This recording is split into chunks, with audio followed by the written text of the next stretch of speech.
Hi, and welcome. This is May Bush, executive coach, speaker, author, and former COO for Morgan Stanley Europe. And I am joined today by author and friend Simon Alexander Ong. Welcome, Simon. Meg, And hello, and thank you so much for having me here. absolutely. And I want to welcome you for this next period where we're going to really learn a huge amount about energy and how important energy is in your life. But first, I want to introduce Simon a little bit and then ask Simon to introduce himself because I've known Simon for several years now. And the way we met was I was scouring the internet for experts, people who have credibility and knowledge and wisdom that would help my clients to become more successful in their careers and live a better, happier life. And Simon was one of the glowing stars that came up and went through the rigorous series of tests that my team puts up and became a guest on Career Mastery Kickstart, which many of you probably have experienced in the past.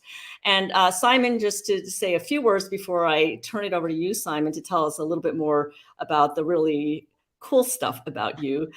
Here's just some of the lowercase cool stuff, and you can tell us the uppercase cool stuff. So Simon Alexander Ong is a personal development entrepreneur, coach, and public speaker. And he has clients that come from all walks of life, but they share this one trait, which is they all believe that the greatest investment they can make is in themselves. And I know that will resonate with you as well, because that's why you're here. You're investing this time in yourself. Now, Simon's work has seen him get invited to Sky News, BBC Radio London, and LBC Radio as an interviewee. He's been featured in the Huffington Post, Forbes, The Guardian, and he speaks regularly at keynotes, public events, and organizations like the Peter Jones Foundation, the World Business and Executive Coach Summit, and the London School of Economics. And the reason that Simon is joining us here today is he has written his debut book called Energize, and this will be published in a few weeks on the 21st of April. And I wanted to introduce Simon to you and give you a chance to really experience the wisdom of Simon and a chance to get a glimpse of his book. And yes, I'm going to encourage you to pre-order it. I've already had the chance to read a, what do you call it? The galley Advanced version. copy. Yeah, early reading copy, isn't it? An early reading copy, and it is wonderful. I took notes. I have learned from it, and I've read a lot of stuff. So I really stand behind Simon and his book.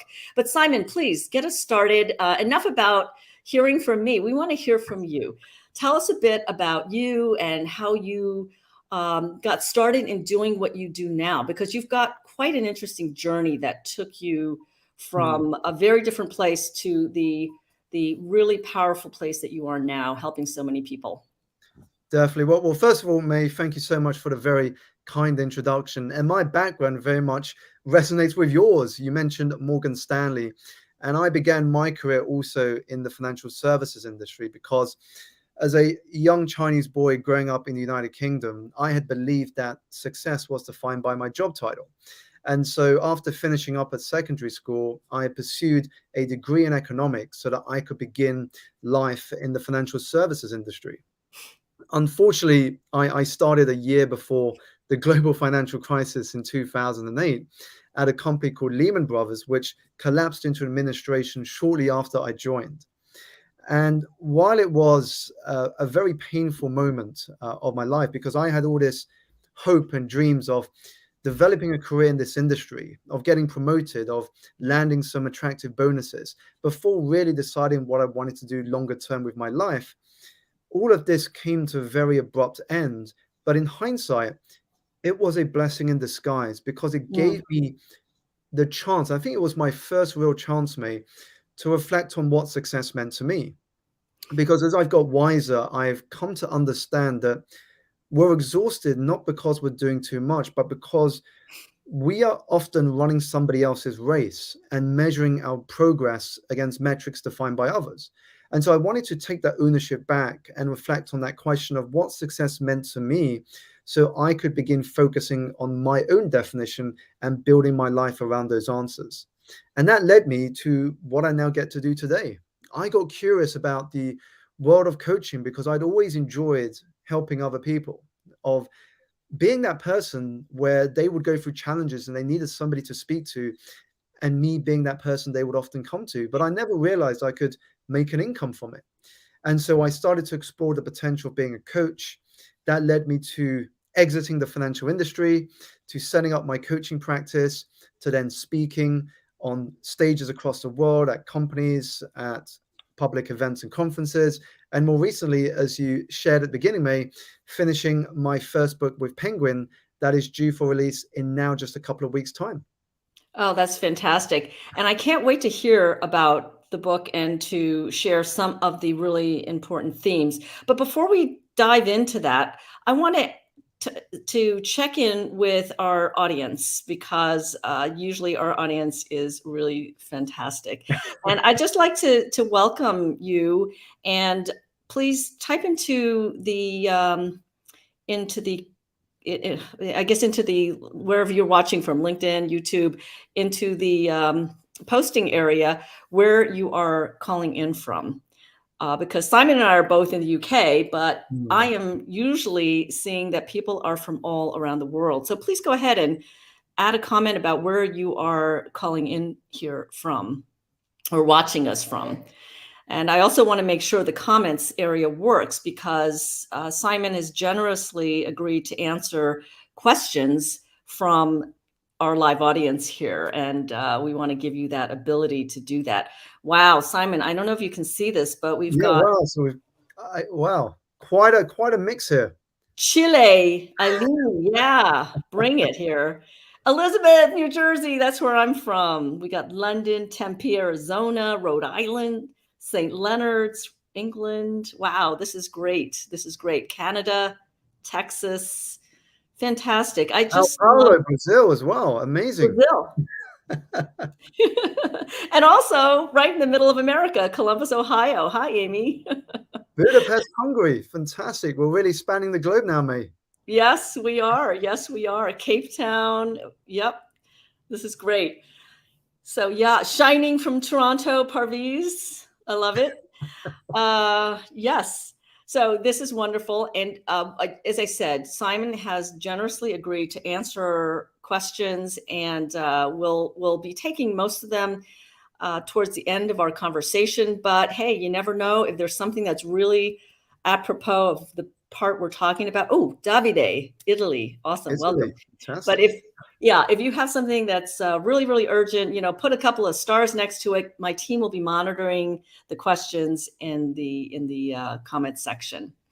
So with that, Simon, let's now turn to Energize. Hmm. Can you share what Energize, what led you to write this? Why this book?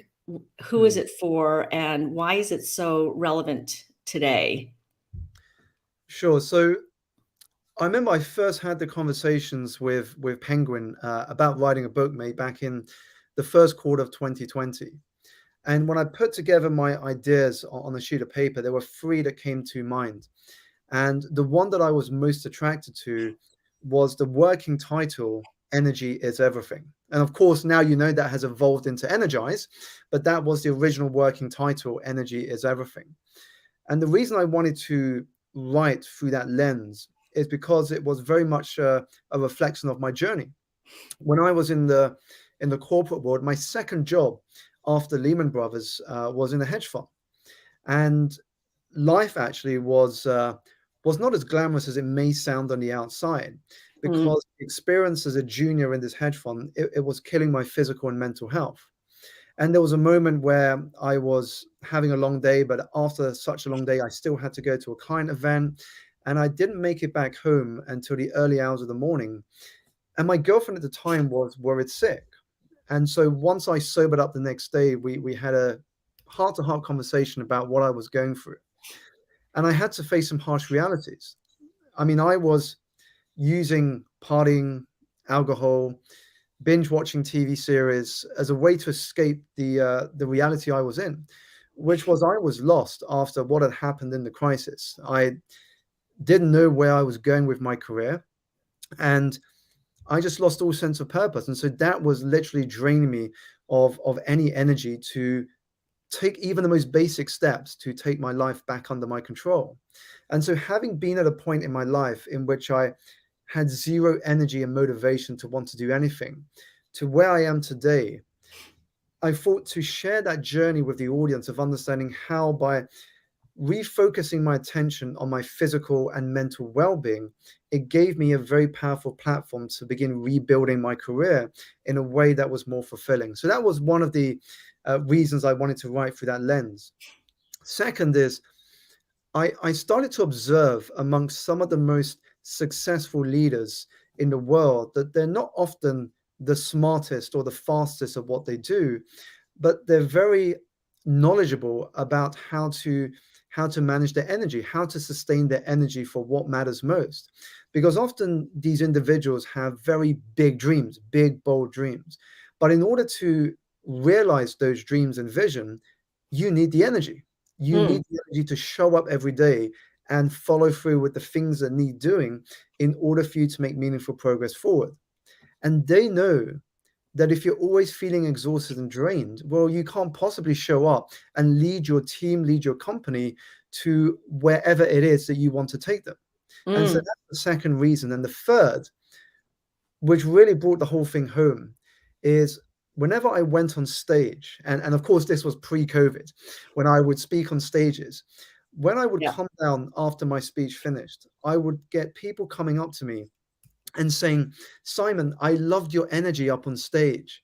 It was electric. And, if I could only have a little bit of your energy, I could go on and accomplish so much more. And it made me think, May, well, how did I get to this point where I'm feeling energized? When I wake up in the morning, I'm focused on possibilities over limitations. I'm focused on how can I rather than I can't. And I'm focused on resourcefulness rather than lack of resources. And so I wanted to share what I've learned in that journey from being absolutely drained to feeling supercharged in my life and excited about the direction I'm going in, and to share that with people in the hope that it will also transform their life. And the final part of your question, May, which was why now? Why now? Well, I think the big reason is, well, if you look at the news, the term the great resignation has been increasingly spoken about both in the Mhm. US and more in European countries. And that is because over the last 2 or so years in which the world has gone into lockdown, many of us have had this rare opportunity to pause, to step back and reflect, well, is the path I am on the one that I'm really going to be fulfilled by? And Mm, if not, well, what am I going to do about it? And this taps into something that I call our spiritual energy. Now, when our spiritual energy is high, we're doing things that bring meaning to our lives. We're doing things that make us feel we have a purpose, that gives us a space to demonstrate our strengths. But when our spiritual energy is low, we're going against our natural grain. We're going against the things that make us feel alive, and we're doing something completely different that actually keeps our unique talents and skills dormant. wow. So, just one quick question before I ask you, how do the rest of us do this? How many months, weeks, months, years did it take you to get from that point where you had the zero energy Mhm. to the point now where you are really inspiring other people just from the energy you have on stage? Sure. I think from that moment when I took the decision of wanting to address my physical health and mental well-being to where I am Mhm. today, I would say around a decade plus. Okay. Around a decade plus. And I think it's important to keep this in mind as I share that duration with the audience, is that there is no such thing as overnight success. Over time success, sure, but no such thing as overnight success. And what I realized in that journey is consistency always beats intensity. Very often we get enthusiastic about something and we begin, and it's very easy to begin something, but Yeah. very few of us stay consistent on that path to applying the things we know are healthy and productive for our journey, both for our personal uh, vision, but also our professional career path. Yep. Okay. So taking it back, that so thank you for sharing that it's not a, Mhm. pop this this pill, and then all of a sudden you're energized. And I love the idea of no overnight success; it's over time Mm, success. So, where do we start? Where do we start when we're feeling exhausted? Maybe we've lost our spark. Maybe we feel like there's got to be more, or I could do more. I could be more, but I don't know where to start. Do you have a framework? You know, how did you? What were your first few steps? What are the sure. steps So we can take? for me, given the situation I was in at the time working at this particular company, for me it was very obvious. I was often into the office around 6 or 7 in the morning. I wouldn't be out until very late at night, sometimes 10 or 11 o'clock. I was getting insufficient rest and sleep. In fact, I was catching up with some of it on my commute in and back from work. I was surviving on junk food and takeaways, and I was getting little in the way of exercise. And so for me, it was very obvious that the first place for me to start was putting my physical health as a priority, Mm, i.e., stop making my health a side hustle, make it a foundation of anything I wanted to do. Because unless we have our health, we can't do much. And again, I'm referencing these last couple of years during the COVID pandemic, but it's really placed a greater importance on that many of us have overlooked. If you get sick and you can't work, then suddenly you realize just how important it is to look after yourself. As mm, one of the statements I share in the book goes, when you're healthy, you have lots of wishes and goals and dreams, but when you're sick, you've only got one wish. And so you've got to make, for me, your physical health and your physical energy a foundation. Because whatever strategy, hack, or tip that you may read or listen to, you cannot employ it effectively if you're surviving on just a couple of hours a day. It's not mm, science. But when you've got sufficient rest and sleep, when you're feeding your body well, and when you're moving your body, because moving your body generates more energy, then what happens is you give yourself a solid foundation. And then for me, the next step is simply by changing the lens by which we see our reality. And that for me begins with an attitude of gratitude. And I think that the author Pam Grout, who wrote the book Think and Grow Rich, which I thought was a great spin on the original title, Think and Grow Rich by right. Napoleon Hill, she noted in that book that gratitude is the gateway drug to abundance. And so what I started doing is rather than complain and blame people for my current situation, of where I was, of the predicament I was in, I started to simply learn to express gratitude in an intentional way. Mm, And I use that word purposely because many of us today are simply just three quick things I'm grateful for, move on. But that's not how we actually get to embrace gratitude. Because when we do it with intention, we're actually connected to that very thing that we're grateful for at a deeper emotional level. So one of the activities I always get clients to do for them to really feel gratitude at a deeper and more spiritual level is to send letters of gratitude to people that have made an impact in their life. mm, And for me, this is what I mean by expressing gratitude with intent. Because when you write something down, your mind has to process the event, the experience, and the way that that person has showed up in your life.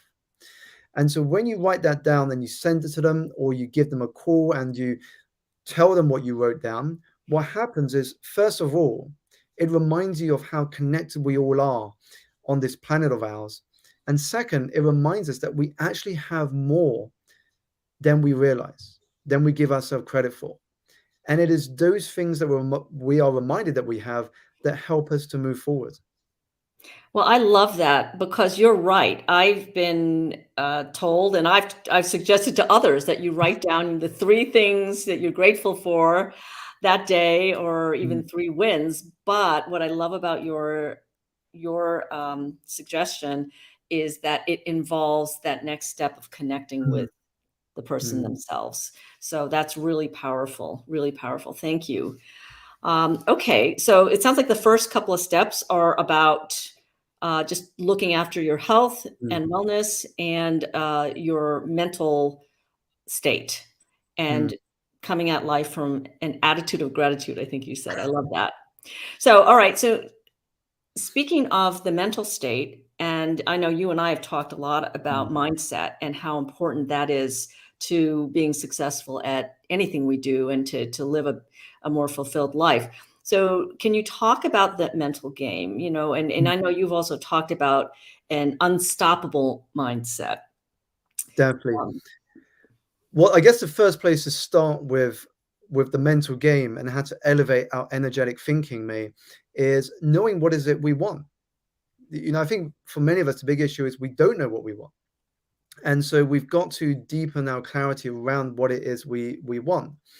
And what that requires is for us to take some time to write down on a blank sheet of paper what our life would be like if it was exactly the way we want it in every area.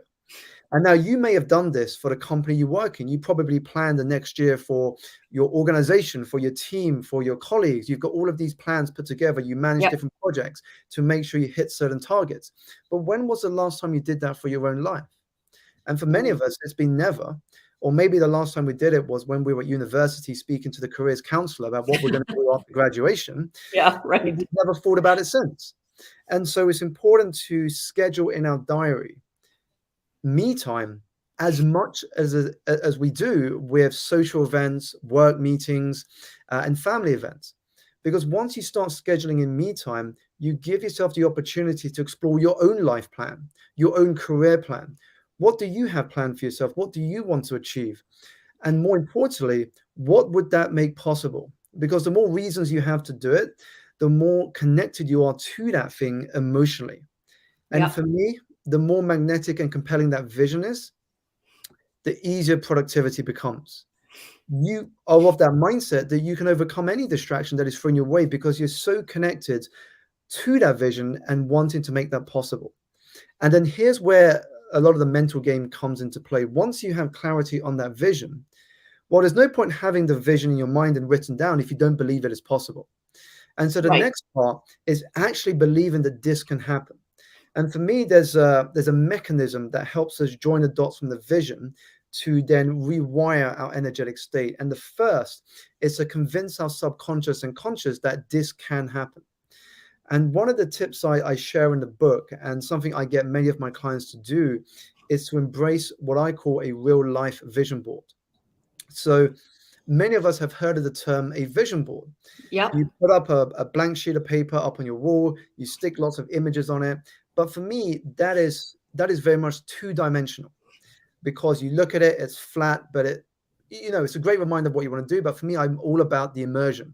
So how do we take something that is two-dimensional and make it four-dimensional? So it really immerses our senses in what is possible. And this is where real life vision board comes in. So let's say on your two-dimensional vision board, you've got a picture of a Tesla car that you want to drive, that you want to own one day. Hmm. Well, real life vision board translation of that is booking a test drive at your local Tesla dealership.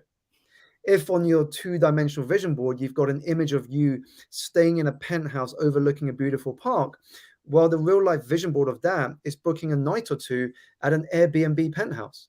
So what you're doing is you're immersing your body, you're flooding your entire system with this belief that this can happen, this is possible because, well, I'm actually living it right now, even if it's just a taster of Mm, this vision being a reality. So that is one of the tricks that we can play with our mind and our subconscious to tune it into the vision that we're looking to manifest. And then the next part of that process is simply raising our awareness, May, that reality is simply us living in the feeling of our thinking moment to moment to moment. Because we all come to realize at some point that there is no one reality. There is customized realities, but no one and the same reality. So that means when an event happens to you, you will experience it very differently to the way I do, and different to the yes. way your partner does, or your friend does, or your colleague Yes. does. And that simply tells us that we are living in a customized reality with thought as the paintbrush. Your thought is literally painting your reality moment to moment to moment. But that is also a very powerful concept to to be aware of, because that gives you a superpower in the fact that you can choose a new thought at any given moment. So instead of seeing an event as negative, if you were to switch your thought and interpret it as positive, imagine how different your choices, actions, and behavior would be as a result. Mm. This is the process of tapping into a concept that I call pronoia. And it's a term that has Wait, been, sorry. How do you spell that? so pronoia is Pronoia. Okay. And it's a term that is increasingly being shown up in the field of psychology over recent years. But in essence, pronoia is the opposite of paranoia. Paranoia is this belief that the world is out to get me. I'm a victim. Everybody else is to blame. For some reason, I'm always losing. Whereas pronoia is the belief that the universe is conspiring in your favor, that life is working for you and not against you. And just imagine if you took that belief that life is working for you and you Mm. imprinted that, tattooed that into your mind, what could that do for you? So every time a setback comes up in your face, if you work from the fact that life is working for you, then instead of being a victim and being defeated by that event, you seek the lesson. You look for the opportunity hidden within that. And you ask yourself, what else could that mean? And that is you getting back control of your reality. In that process, you become both the sculpture and the sculptor. I love it. Yeah, and Scott's written it in the LinkedIn comments. Life happens for me, not to me. That's a really great Mm, concept and quote. Thank you, Scott, for capturing that wisdom from Simon. And Simon, I also just wanted to make sure I heard you right. You said to take your vision board and experience it in 4 dimensions. mm. So I know about 3D. Is 4D the immersion part of it, the experiencing of it, not just Yeah, seeing it live? so the way I interpret 4D is 3D is I go into a car dealership, say the Tesla example I mentioned. So I go into the car dealership, I feel the car, I sit in the car. That's three-dimensional because you're physically engaging with the Yeah. object. 4D is when you're actually now not just engaging with it, but you're actually experiencing what you would be doing as if you owned it. So you're now driving the actual object. You are controlling the car. You are actually a driver of a Tesla car in that moment. And this is what I call four-dimensional, because now you've got the added emotional depth. Mm, Any of us can walk into a car dealership, but we don't really have an emotion to the car. We're just like, oh, that's a great car. That feels nice. It looks great. But yeah. once you're in that car driving it, then now what you've done, and I think Dan just mentioned it well, the fourth dimension is time. What happens is that you've just transported your mind to that future time of you in that car driving it in the now. So Mm. you've almost literally within those minutes or hours fast forwarded into the future and brought it into the present for even just a short time. Love it. Love it. And thank you, Dan, for bringing that up. I must have missed that day in high school physics class. No, physics is not really in my profession right now, so appreciate you, Dan. um, awesome. I love that. I'm going to practice that myself. Give it an experiment with that. All right. Well, then you talked before about how there is so much that's being thrown at us now, and frankly, uh, what do you do when there are so many demands on our time? I have clients who are asking me, how do I manage my time? How do I get it all done? I'm Mhm. overwhelmed by the number of things that are thrown at me, and maybe the solution is to create boundaries. I don't know what is it. How do you help people to protect their energy once they've learned how to honor it and develop it? Mm. Sure. So for me, boundaries do play a big part in this in terms of protecting our energy, May. But I think more important is understanding what your own system is. What system allows you to focus on what matters most? Now, the reason why it's important for us to think about that system is, in actual fact, many of us don't even have a system. So what happens is that when we get emails and notifications come in, we have no way to handle all of that overload of information. And Mhm. so understanding what our system is allows us to communicate to the world how we operate. So I'm going to share a couple of practical examples that will show you how businesses and individuals actually own their own system and help people to understand how they operate so they don't get caught up in all of those demands. So you may have heard of the membership club Soho House. Now they have a particular way of working. You need 2 referrals from people who are already members, and the Mm, waiting list often can be months long. Yet it still has a huge waiting list of people that want to be members. But they are clear in the knowledge of how this operates. This helps Soho House to manage the membership list. Okay, you've been referred by 2 people. It means you must be a good fit for our membership community. And you've waited this long, and now it's your turn to fill in the application and for us to see if whether you want to become a member. So that helps them to manage the way they operate, and everybody knows that, and so everybody can tell each other, well, if you want to join Soho House, this is how it works. yeah. And it's also the same with us when we're running a business, when we're developing our career, and also when we're dealing with colleagues and team members. So one of my clients, he works in the hospitality industry, and he needs particular days to focus on creation so that he can come up with a new cocktail idea, a new plate idea for the menu. He needs space to think in order to create those things that the guests love. And so what he does is when he gets an email now, he has an auto response that says, I check my email twice a day at 10:30 a.m. and at 7:30 at night. If you need to reach me between those times and it is urgent, please call me on this number. Now, straight away, when you get that response, you already know how this person operates. You're knowing that you're not expecting to get a reply until particular times of the day. And Right. if it's urgent, here's my number. And what he discovered is very rare that he actually gets a call on that number because it made him realize that, most of this stuff isn't actually urgent. And Right. he's putting the onus on the person sending the message or the email to decide if it's urgent or not. Otherwise, he's going to get back to you at those 2 times of the day when he sits down and he looks through all of his emails and his messages to get back to you.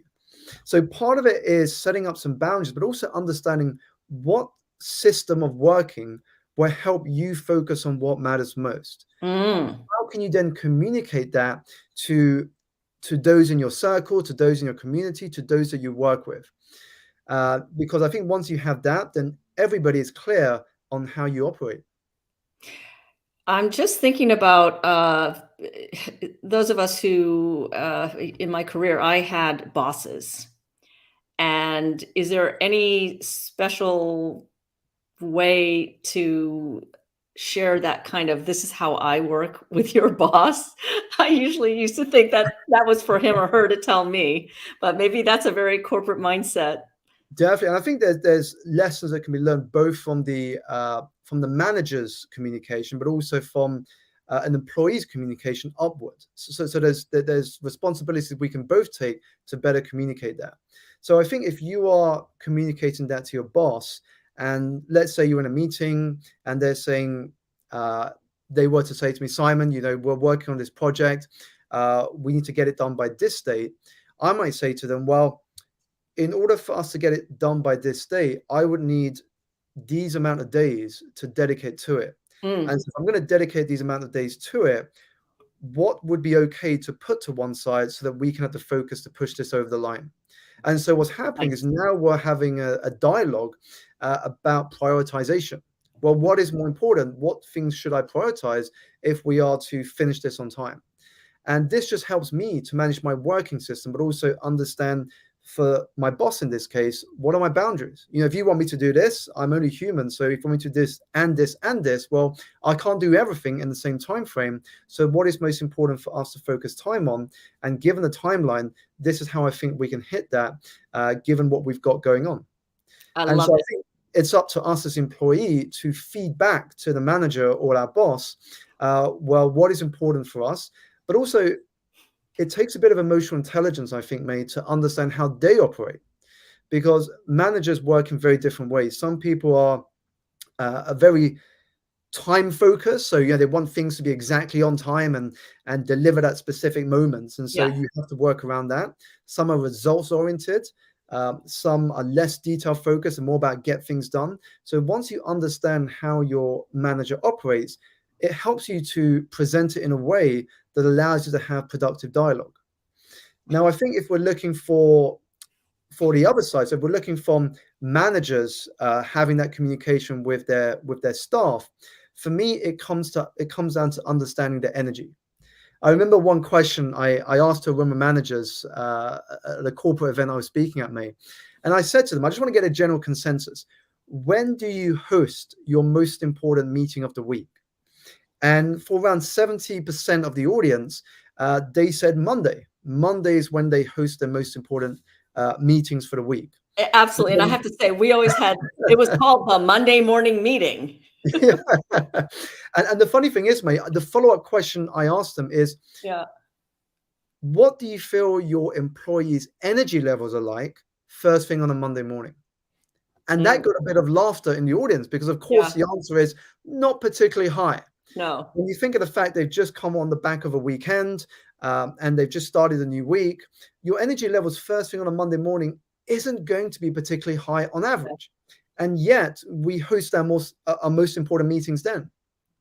And so I raised awareness to them that there was a disconnect.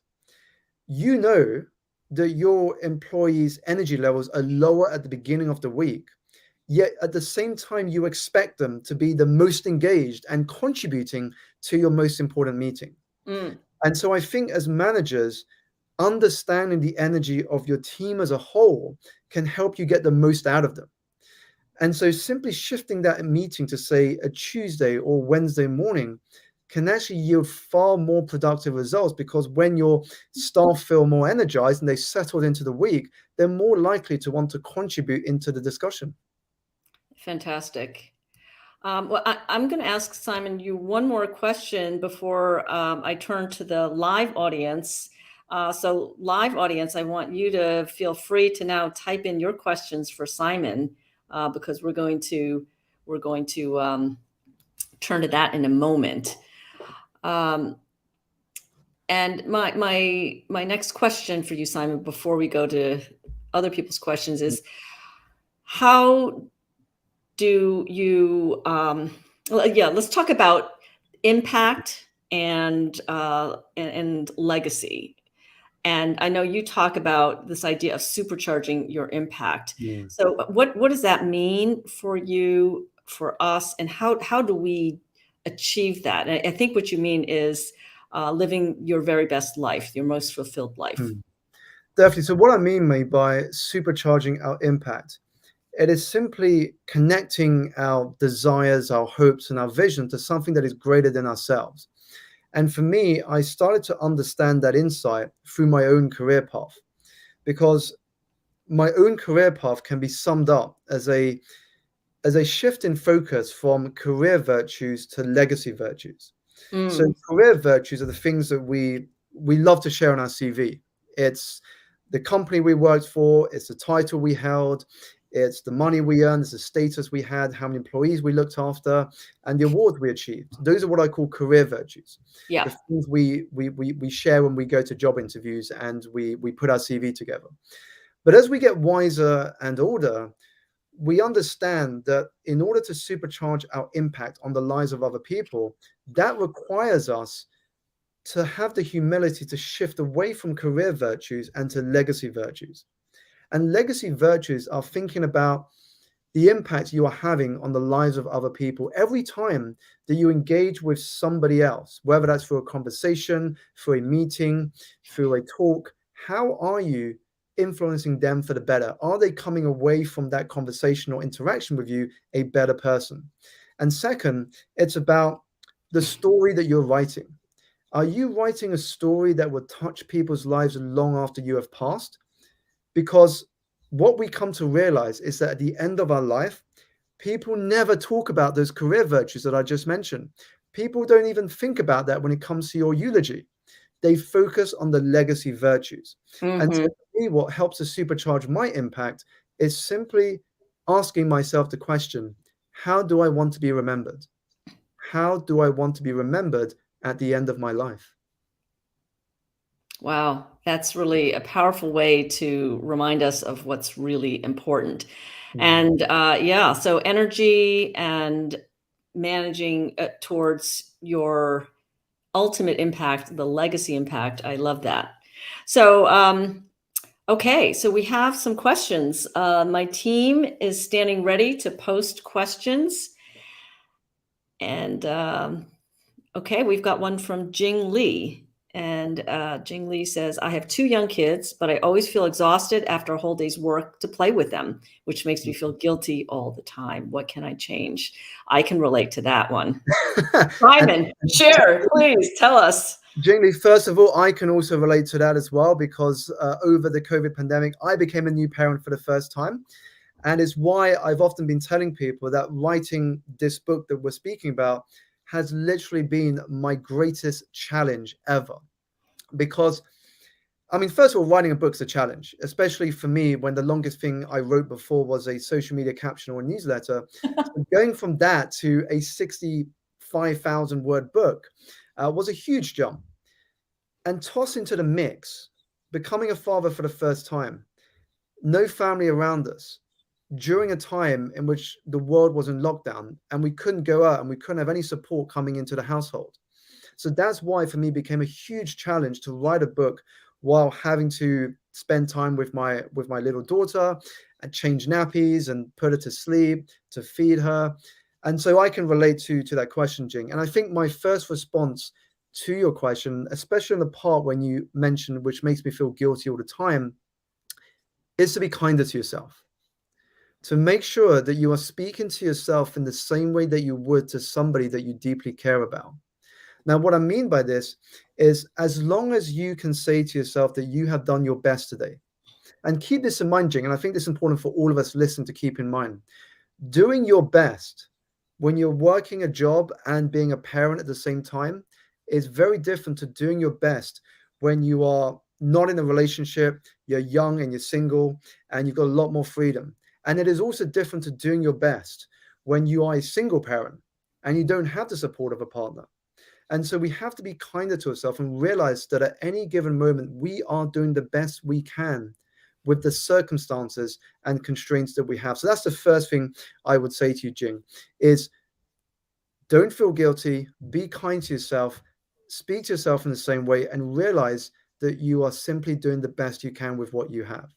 Now, the next thing I would say is to look at the things that you can control, not the things that you can't. So when you talk about coming home to play with your kids, well, that's something I feel like you want to do. You want to come home, you want to play with your children, spend quality time with your family. Now, the thing you can maybe control is, well, how can you manage the way work is done so that you have a little more energy when you come back home to spend time with your children? Now, of course, all of us will have different restrictions depending on the team and the company we work for. But for me, there's always ways that we can manage how work is so it can be less exhausting. And a quick practical example that relates to that, when I was making the transition to become an entrepreneur, to run my own business, I had to balance a very busy 9 to 5 job in order to transition out of that.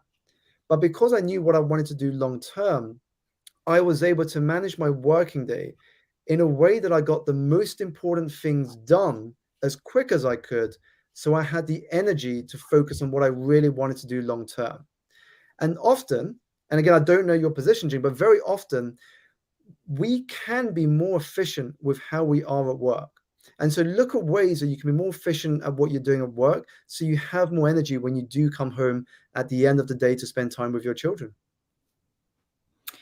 Yeah, and you know, as I said, I got to read the early reader's copy, and there's a brilliant story you tell, Simon, about the client you had Mhm. where you helped her set a boundary of Yeah.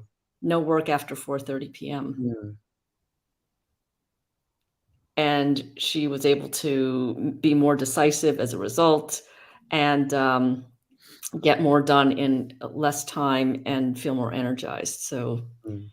I loved that part. All right, I think we have another question here from Scott Schultz.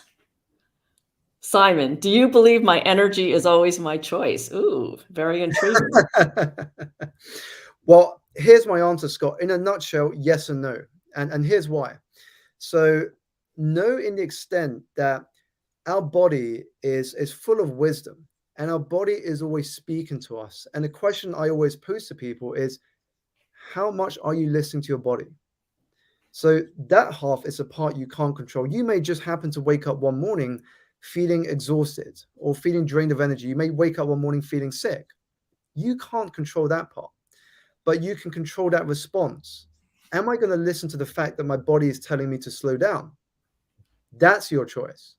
So this is the part where it is your choice, is when your body is speaking to you. And for example, the story I shared at the beginning, my body was telling me this job is killing you. You should start looking at changing your role. You should start getting a job that is less intense, that isn't going to put your mental and physical energy under pressure. And it was up to me to listen to that. So for me, my response to what my body was telling me, that was my choice. How can I uh, make my physical, my mental, my spiritual, and my emotional energy a priority? What was I going to choose to make that difference? So that's why I think, Scott, it's a bit of both. Yes, we do have some control, but no, in the sense of that our body will be just the way it is sometimes. And we've got to respond to that in a way that shows that we're listening to our body, working with it and not against it. Fantastic. See a couple more questions here, and I want everybody. We're going to answer all these questions, and then stay tuned because we want you to stay till the end because Simon has a special opportunity for you. But we'll do that at the end. All right, Parminder, and I hope I'm pronouncing your name correctly. Forgive me if I'm not. So Parminder says, "Thank you for sharing these great insights that resonate so well. How can we internalize these insights such that we can act on them in a consistent, sustainable basis?" Well, this is the key, isn't it? Absolutely. One of the things I speak a lot about, May, is that I think today's differentiator between people that actually follow through and get results and those who don't is the ability to apply. Because we're in a world now in which knowledge is abundant. I mean, you literally can Google or YouTube anything you desire, everything you Yeah. need. So knowledge isn't the issue. And people often talk about knowledge as power. Yes, knowledge may be power, but the real magic lies in the application. So, in response to your question, how can we internalize these insights such that we can act on them on a consistent, sustainable basis? The first step is to write down. So, now while you have been listening, write down the things that have resonated most with you. And for each of us, that may be something different. One of the things that May and I have been discussing may resonate more than something else. Now, whatever those are, write them down. And then after this has finished, what you want to do is then circle or write down one action point that you are going to apply in the next week. What is one action from what you've taken away that you are going to apply in the next week? And notice I'm slowing down deliberately to emphasize that word apply, because that's how we internalize those thoughts. Otherwise, Mm. we're just intellectuals, we're just theorizing, we're just agreeing with what people are saying without actually knowing how it works for us. Only when we apply something and we reflect on how it has worked for us, that gives us the opportunity to refine and adapt it so that it suits us and the journey that we're on. Very great advice, and I like that you're not suggesting that somebody do all the things on their list. Just start with at Mm. least one of them, right? Fantastic. Okay, question from P. Westernbrook. Often the idea of delegating is put forward to manage overload. My team is new and I'm investing to coach them through, so I'm under the crunch. Any tips in the interim until the training payoff? Another great question. This has happened to so many of us. Definitely, definitely. And I think for many of us, when we have to uh, lead a new team, when we have to coach or train individuals, it can take a lot of our energy and time, because you have to keep in mind some of these people you're teaching have never done what you're doing. And so you are trying to condense sometimes years of experience and practice into weeks for these individuals to learn what you do. And that is why, for me, what I've been doing a lot more from experience is to simply just record some of those tasks or administrative duties that I do, so I can eventually show them through video. So again, this is leveraging technology.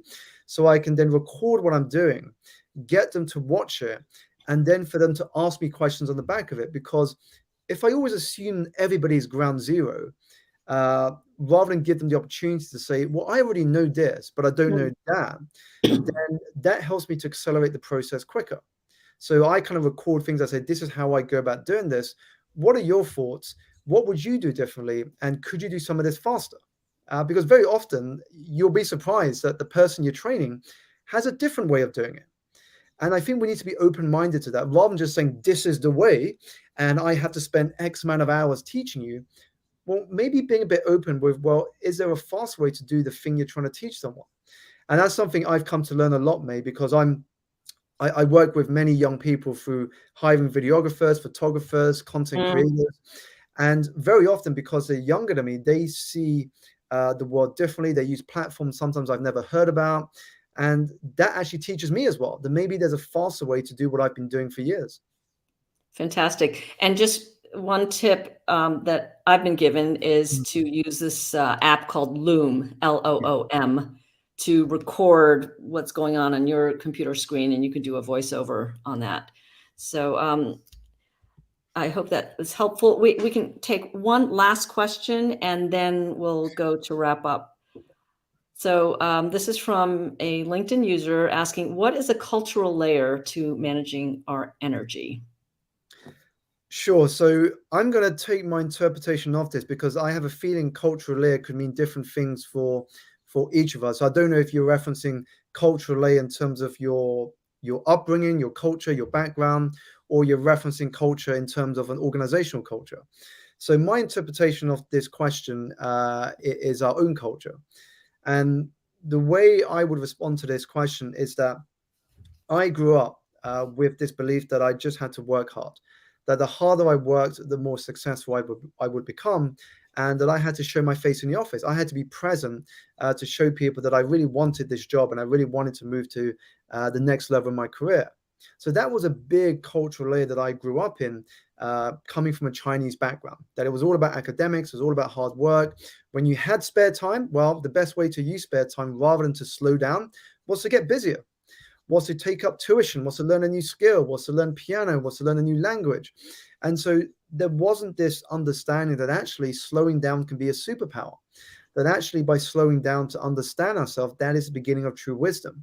So for me, that was a huge cultural layer that I had to navigate, growing up in a Chinese family, and also within the society I was living in and the school I went to, before the financial crisis got me to challenge those beliefs and norms that I grew up in.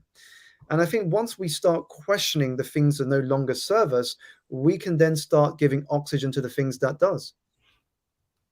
Fantastic. I hope that was the right interpretation, but I thought that was really a helpful and useful insight. So, Simon, this is so fantastic. I loved your book. I want to encourage everyone to pre-order it. Simon, can you let us know what happens when people pre-order your book? Sure. So if you pre-order a copy of the book, which I think May has kindly shared at the bottom there, which the website you can go to now is getenergizedbook.com. That is Energize with a Z. Then once you've ordered, or a Z if you're outside the UK, or Z, is once you've chosen your favorite outlet to purchase a copy from, if you drop your details, your pre-order details into the form on the website, then you will be notified once the online community I'm putting together goes live. And I will be giving early access to anybody who's pre-ordered. And there'll be some exciting things happening in there ahead of publication day. Great. Yeah, so I highly encourage you. I think my team is dropping the links into the chat as well, in the comment section as well. And then, Simon, you have a special opportunity for those who a giveaway or I don't know. Do we call it a competition? I don't know if that's bad energy or good energy. Well, we'll call it a giveaway and a thank you. We'll call it a thank you. A thank you. Gift for you joining us today wherever you are in the world. I know we've got people from Brazil, from Chile, from America, from Hungary, from here in the UK, in Europe. So this is my thank you gift to you, is that, as May has shared up on the screen here, one of the things I told you earlier was that it is important to write your learnings down, to write the things that resonate with you from our conversation together. So what I want you to do is that within the next 24 hours, is that if you are able to share those learnings on LinkedIn and to tag myself and May in that post so we can see your learnings, then in the next 24 hours after that's finished, I will be picking out 3 people to win a signed copy of Energize when it is published on the 21st of April. So again, just to recap, in the next 24 hours, share your key learnings on LinkedIn, tagging myself and May Bush on LinkedIn so we can see your post. And then I will select 3 people from those who have shared to win a signed copy of Energize as soon as it is published on the 21st of April. Fantastic. Well, thank you so much, Simon, for joining us. Thank you for sharing such great wisdom. I see people in the comments also saying thank you, appreciation, looking forward to reading the book.